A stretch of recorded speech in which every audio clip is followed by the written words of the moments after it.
Balik lagi di kolom sinema. Hari-hari libur kemarin saya cukup kebingungan untuk eh, mau nonton film apa gitu karena belum ada lagi film yang menarik perhatian saya untuk ditonton gitu. Belum ada film yang kece lagi atau minimal film yang banyak diobrolin orang gitu. Saya iseng buka aplikasi Catch Play, kemudian saya menemukan satu film yang judulnya Blackwater Abyss. Film yang tayang pada tahun 2020 yang kebetulan aja saya suka genrenya gitu, genre tentang eh, bertahan hidup dari serangan hewan-hewan buas, terus saya suka. Terus genre-genre film bertahan hidup dari kecelakaan atau dari bencana alam tuh saya suka film-film yang kayak gitu, film-film yang ringan lah buat diikuti gitu. Tapi pengalaman-pengalaman itu bisa semacam membawa imajinasi saya apabila sewaktu-waktu memang terjadi terhadap diri saya. Nah itu aja sih kenapa suka genre-genre film seperti itu. Baik lagi ke Blackwater Abyss ini sebenarnya sudah tayang 3 tahun lalu ya, 2020. Tapi saya baru nonton dan cukup menghibur ketika film ini saya tonton dan saya tidak berekspektasi apapun terhadap film ini selain hanya memang untuk hiburan gitu. Bercerita tentang 4 sekawan yang masing-masingnya ini adalah pasangan ditemani satu orang pemandu, bukan pemandu wisata, pemandu semacam penjelajah alam lah gitu. Mereka memutuskan untuk mengunjungi satu tempat di tengah hutan. Tempat ini adalah gua yang ada di tengah hutan dan gua itu menuju ke dalam sebuah sungai yang tanpa mereka sadari gua itu menyimpan malapetaka bagi mereka ketika mereka memutuskan untuk masuk dan mengeksplorasi gua itu. Singkat cerita, 2 pasangan ditambah 1 orang pemandu ini berangkat untuk mengeksplorasi apa yang sebenarnya ada di dalam gua itu, dan ketika mereka telah sampai seperti biasa ya klise, mereka kesulitan untuk mengeksplorasi karena jalannya sempit dan sebagainya, namun pada akhirnya juga mereka sampai juga ke dalam ujung guanya, dan di ujung gua itu ada satu spot yang cukup indah karena ada semacam danau gitu yang tidak mereka sadari juga bahwa sewaktu-waktu danau dan gua itu bisa tertutup oleh banjir, oleh air yang meluap. Dan benar saja di film ini air yang tidak mereka perkirakan akan masuk ke gua dan akan merendam seluruh gua itu, tanpa mereka sadari mereka sudah ada di ujung mara bahaya gitu, ujung malapetaka.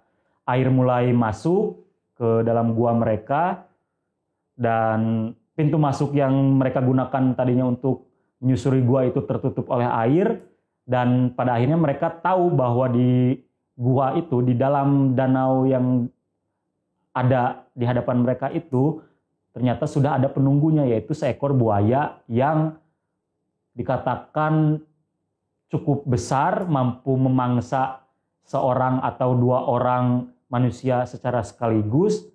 Dan itu proses bertahan hidup mereka berkutat di dalam gua itu, di satu spot, yaitu di ujung gua yang sedikit demi sedikit terendam oleh air, dan mereka diburu atau berkejaran dengan waktu agar mereka tidak mati sia-sia dan mati konyol di dalam gua.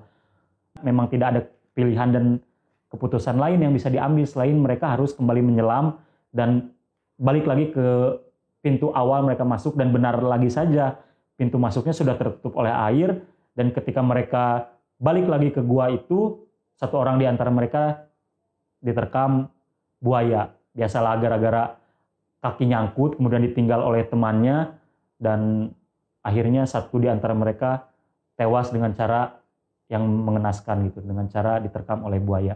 Walaupun hampir di setiap spot film ini saya tidak menemukan bagaimana besarnya buaya ini, karena tidak digambarkan secara jelas gitu. Berbeda dengan film Crawl misalnya yang tayang pada tahun 2019.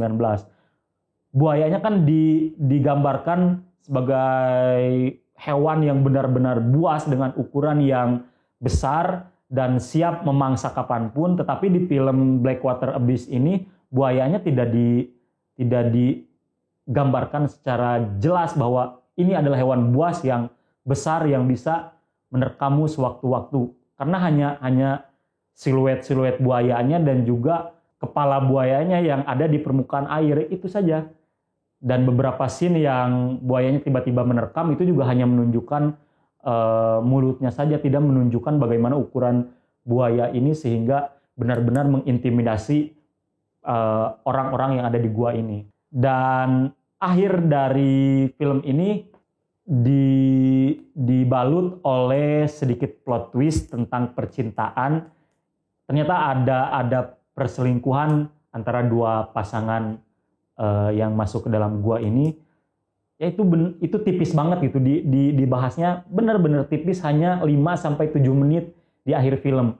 Dan menuju bagian akhirnya film hanya difokuskan ke bagaimana cara penyelamatan dua orang yang, bukan cara penyelamatan, bagaimana caranya agar bisa selamat dari buaya ini, sementara yang masih bertahan itu hanya ada 2 orang, dan 2 orang ini dua-duanya perempuan. Yang kocaknya di film ini tuh mereka udah selamat, mereka ada menemukan sebuah lobang, yang lobang itu mereka ketahui menuju ke luar dari gua, yang membawa mereka ke pusaran air dan mengeluarkan mereka dari dalam gua itu. Mereka selamatlah dari gua itu, mereka naik ke darat, sudah selamat nih, sudah tenang, sudah ada di tengah hutan, ya minimal sudah ada di darat lah walaupun ada di tengah hutan. Dengan gitu kan mereka lebih bisa mencari bantuan gitu. Tetapi konyolnya ketika mereka sudah masuk mobil dan mengendarai mobil itu bermaksud untuk keluar, mereka tiba-tiba nyebur lagi ke danau yang sebenarnya jalan itu tuh udah dilewatin oleh mereka di awal mereka masuk ke hutan itu.